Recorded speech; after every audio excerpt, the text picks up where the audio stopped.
springtime is to take a little time off from the garden, play hooky from planting, and investigate new and interesting little nurseries along the way. Now, I brought you here to Wolf Hill Farm, which is actually very near the Victory Garden, to take a look at some of the things that are available that you might not find anywhere else. The specialty here is edible plants, and one of the major subspecialties is tomatoes. Now, you're probably familiar with Big Boy and Early Girl and all the other common varieties. But did you know that in a small place like this, there are over 30 other kinds of tomatoes you can grow? We're about to go take a look at this list. It's pretty spectacular. I happen to pick up one here. This is simple red cherry, but look at what's available. It's a huge amount of different types of tomatoes. Look at this one, Black Krim, new from the Black Sea of Russia. Fruits a deep, dark red, almost a shiny black with heavy green shoulders. Sweet and tasty. Sounds good to me. Lemon Boy, medium lemon yellow globe is meaty and has a distinctly different flavor. The point is that at small out-of-the-way nurseries like this, there's a huge selection of tomatoes. So we're going to actually go choose a few from the Victory Garden and try ourselves. Now, if I had my way, we would have most of these tomatoes transported magically back to the Victory Garden, but I'm under instructions only to take a few varieties. So I'm going to choose a couple of them that really appeal to me. Now, here's one called Marmande. This is a salad tomato, I'm told, because we haven't actually grown this, so we're going to try it, and that's sort of what the fun is. We're going to experiment and see what's going to happen in the garden. Some of this may work out, some of this may not. Now, we're going to take another one. This is pineapple. This I've actually grown before. This is a large beefsteak, yellow with pinkish flesh. It's an heirloom, which means essentially that it's a variety of tomato that's not currently in commercial production. Whether it's tremendously old or not is not always the case, but in general, it's not a good tomato for shipping. It's very soft and very large and bruises easily, but it's great in the garden. This is Principi Borghese, and this is supposed to be a really good tomato for drying, and we're going to be doing that later with you guys on the Victory Garden, so we're going to try that out. Ah, yes, my favorite, yellow brandywine. This is, to my mind, the best tomato of all. I'll tell you, you cut into one of these things in the middle of the summer, you won't forget it. Well, anyway, we're going to carry this off, and next, Kip and I are going to actually show you how to plant these tomatoes in your garden. Now, Kip, I did exactly as you told me. I've restrained myself and only bought 9 of these. Oh, thank goodness. Tell me a little bit about the preparation beyond the basic garden soil. I just added a generous sprinkling of 5-10-10. 5 is the first number. It stands for nitrogen. I do not want excessive nitrogen because the plants will produce a lot of foliage and maybe not so many fruit. Not as much fruit, and we don't care about tomato foliage, as pretty as it may be. All right, so here we are. Here's your planting board. Exactly. These are our special Victory Garden planting boards. I think these are really cool. Kip designed these. They actually measure out the spacings. The large notches in them are foot, and then the half notches are half foot. So it tells us exactly where we need to plant stuff. We'll count off 2.5 feet for each plant. All right, you want me to start on the foot mark here on the end? Foot mark here. All right. That's 1, 2. Oh, that's right. I'm not planting here. 2.5. I'm just going to stick. 1, 2, 2.5. 1, 2.5. Okay. We want this generous spacing because these plants are going to get big, and we don't want them competing with each other for light. Now, there's no special technique to this. Tomatoes are very easy to plant. You just essentially dig the hole and stick them in. You did a fantastic job on this soil. Now that we've got them planted, we want to water them in well with a water-soluble fertilizer. And how much water do you actually put on? Well, is there a rule to this? There's no rule. What I like to do is feel sure that I've soaked the root ball and that I've settled the soil around the roots so that there's good moisture contact. And no air pockets. Right, no air pockets. Okay. Okay.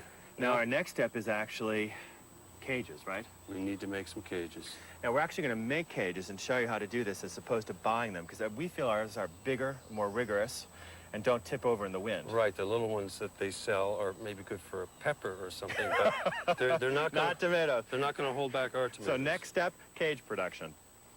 This is what we're going to be using. It's concrete reinforcing wire. You can buy this at any masonry supply store. It's a very heavy gauge, tough wire. Now, this is what we're going to be heading for. This is our end product. It's going to be a 5-foot tall cage, very durable, very easy to use. It's going to stick in the soil and not blow over. Now, here's how we're going to do this. I have very heavy gloves to protect the hands because this stuff is sharp, and bolt cutters to cut the wire with. All right, so we're going to roll this out. There she goes. There she goes. Okay. Now we want to count we like a big size cage, so we want to count out 10 of these. Is that what we had 10 decided? windows. Okay, Yes. 1, 2, 3, 4, 5, 6, 7, 8, 9, 10. Now I'm going to cut this right on the other side of this horizontal wire, because I have already on the other side these protruding pieces that we're going to wrap around. Right You'll here. see that just in a minute. Oh, have I miscounted again? No, All you right. just went on the wrong side. All and right. I'm going to stand on this other end so that Yes. cut ends don't come back and bite you. Whack you. This is very similar, if you were watching a couple weeks ago, to the composter we made, except this is a much heavier grade wire, and it is sharp, so you want to be really super careful. Now, don't worry if this is rusted either. They always are stored outside these wires, and it doesn't really matter. They just last forever in the garden, rust or no. Okay, so we're going to let that go. There that goes, rolling right into the pond. Okay. I'm going to pick this up, this way. It helps to have two hands for this process, as you can see. Now, Kip, after I just told everyone to wear gloves, you don't have gloves on there. If you get caught with this sharp wire, that's not going to be good. I'm very careful. All right. Okay. Now bend these down, just like this. Now there's one final trick. My dad first showed me how to do these towers many years ago, and it's been one of the best of all his garden tips. Right, you want to round it out if Yeah, you can a we're little push bit. it, push it down here so it doesn't pop up. Now I'm simply going to cut off the bottom circle to make a set of spikes that are going to stick in the ground, and that's what's going to hold it. Now this is perfect for vining tomatoes, what are called indeterminate tomatoes, because they actually get quite high and very heavy with fruit. And so if you have a great tower like this, it won't blow over and snap your plant off. Okay, I think I got it. There you go. And there you go. Voila, our tomato tower, ready to go back to the garden. And there you have it. What could be simpler? A perfect, sturdy tomato cage. It's not going to blow over. If you live in high wind areas, one trick may be to bury it just a little more deeply. But other than that, you should have no problem. And I think we're pretty much set here, huh? Only 50 more to go. Well, there is that. In the meantime, you're off to see Paul Epsom, our garden correspondent, who, coincidentally, is talking trowels.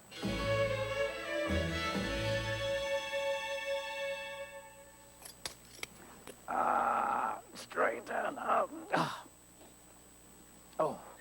Oh, hello. Just trying to straighten this trowel out. You know, all those weeks spent in the gym really don't help, do they? But it's a good point. I mean, if you buy a cheap tool, they really don't last. It really is worth investigating and buying something that's a little bit better made. And I've got a whole basket of great tools to show you. Well, let's start with my classic favorite, a standard nurseryman's trowel, as they call it. This is made of a hand-forged, hand-hammered steel. It's incredibly strong. It's actually a very old specimen. I had to bring it along. I didn't want to bring a new one, but this one has been tested probably over 12 years. The handle's got a bit... If you've never had fresh asparagus from your own garden, in some ways you've never had asparagus, because the taste difference between the stuff you buy in the store and the stuff you can harvest yourself is tremendous. Now, I'm out here in our asparagus bed that's been planted for quite a while, and part of it is declined. So we're going to take the opportunity today to plant a new variety and to show you a little bit about how asparagus is planted. It's actually pretty simple.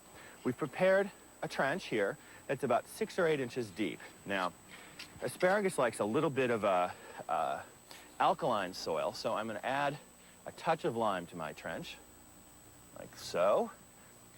And this is always sort of one of these Julia Child kind of measurements, a pinch. And we're going to be adding a high phosphate fertilizer, something like superphosphate or the like, because asparagus like to have a good root system. Now, I'm going to mix this into my trench here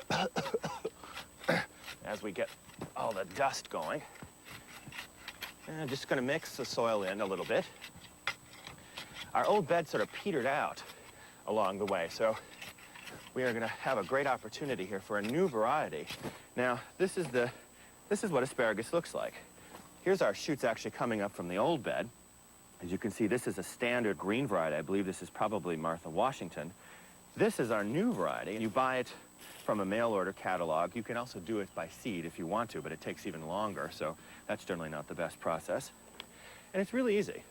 You just sort of bury the mass here it says in the directions to space, 6 or 8 inches apart. Most asparagus is actually planted a little wider apart than that. Here we go. Just going to sort of spread it out. See, there are little crowns on the top, and that's how you tell what side is up. See the little shoots there? That's going to go right in, pointing upwards. Now, contrary to popular belief, or certainly what you would expect, all you want to do now is actually bury this with 1 inch or 2 of soil. And in a couple of weeks' time, if all goes well, and you're going to keep this nicely watered, the little fern shoots, and they look very much like ferns, will start to pop up from where you've planted your asparagus. And as they rise, you're going to slowly fill in this trench over the next, probably a couple of months, until it's actually back to the normal soil level. Now, later on in the season, you'll want to fertilize with some 10-10-10, and an additional liming in the fall is not the world's worst idea either. Now, I got one little tip about harvesting asparagus, and let me show you. Here we have one of our shoots coming up. Instead of cutting it, if you use the scissors, you risk actually cutting off some of the other shoots. Here, it just snaps, so that you don't actually have to damage anything else that may be appearing along. And then recover it with soil so that the wound is covered up, less chance of insects or disease. Now, you stop harvesting asparagus when the fronds begin to look like this.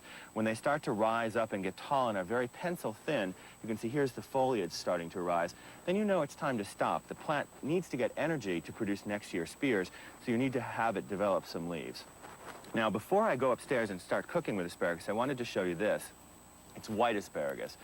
A lot of people think that white asparagus is a different variety, but actually it's the same thing.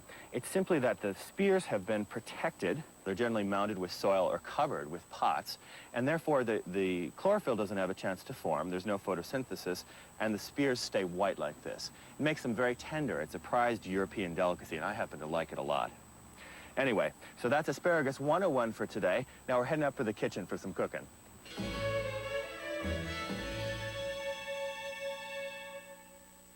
I am back in the kitchen with Jody Adams, co-owner of Blue and Rialto in Boston and Cambridge, respectively, or vice versa, however that goes.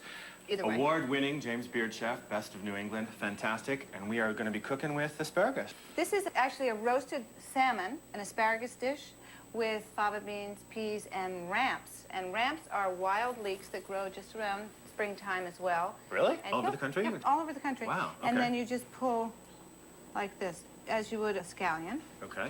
And then whack off the end. And you want to be sure to wash them well because they have grown, they really have grown wild and there's stuff in them, they're dirty. And then the asparagus we'll put in here, and we'll put the ones in that you peeled as well. Yeah. Now And you've actually gone ahead and peeled a lot of those. this. Okay. Yeah, that does take some time Yeah, to okay. peel. And if you would grind the pepper over there. Aha, see? It's a man's job, ladies and gentlemen. These are going to go in for about 5 minutes, and then we'll add the ramps. What if we couldn't have ramps? Good question, scallions. Scallions? Scallions are Okay. really nice to do. Because that's an easy thing in the garden, scallions. Are they? Yeah, very easy to grow. Easy, easy. Boy, I wish, I'm going to come spend a day with you. Well, you have to come eat out of the Yeah, garden. I I mean, would besides love the to. asparagus, it's yeah, I mean, the least we can do after cooking all this stuff.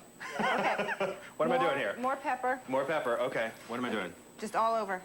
Okay, now these you already did oil on, is that No, the deal? I'm not yet. Not yet, okay. And some salt. My feeling, everybody has a different idea about when you should season things.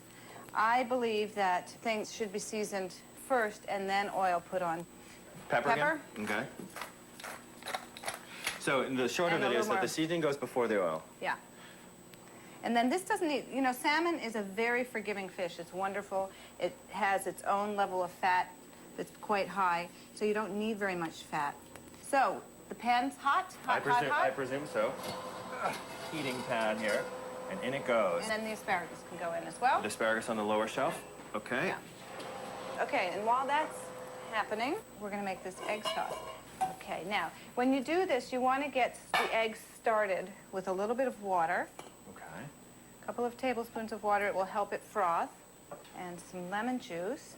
And then I have chopped anchovy, which is kind of unusual, but it's really nice with the salmon and with the asparagus. Would you mind turning on the burner? Let me just, here, I'm going to put this on, and I'll put it right around here, out of the way.